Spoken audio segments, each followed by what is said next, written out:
আসসালামু আলাইকুম। আজকে আমি কি নিয়ে কথা বলতে যাচ্ছি আপনারা হয়তো অনেকেই আমার ভিডিওর থাম্বনেল দেখে বুঝে গেছেন। গ্রাহকের টাকা আত্মসাৎ, ডাচ বাংলা ব্যাংকের সাবেক কর্মকর্তার 4 বছরের কারাদণ্ড। গ্রাহকের 2 লাখ টাকা আত্মসাতের মামলায় ডাচ বাংলা ব্যাংকের রাজধানী ঢাকা ওয়াবি শাখার সাবেক সহকারী রিলেশনশিপ কর্মকর্তা মোহাম্মদ আব্দুল আহাদকে 4 বছরের কারাদণ্ড দিয়েছেন আদালত। বৃহস্পতিবার ঢাকার বিশেষ জজ আদালত এর বিচারক মোহাম্মদ আব্দুল সালাম এ রায় দেন। আদালতের বেঞ্চ সহকারী সাইফুল ইসলাম মিঠু বিষয়টি প্রথম আলোকে নিশ্চিত করেছেন।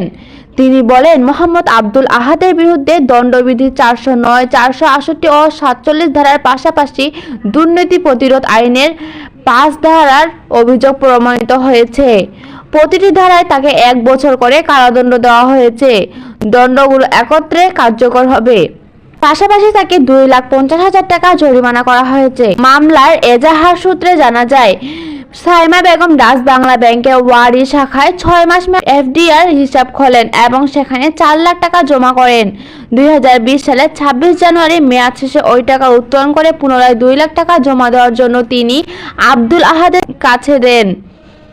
আহাদ তাকে জমা স্লিপ দেন। 2 মাস পর 19 মার্চ টাকা তুলতে গিয়ে তিনি দেখেন হিসাবটিতে কোনো টাকা জমা হয়নি। পরে বিষয়টি ব্যাংকের উদ্বোধন কর্মকর্তাদের জানানো হলে আহাদকে শনাক্ত করা হয়। পরে তিনি দায় স্বীকার করে জবানবন্দি দেন।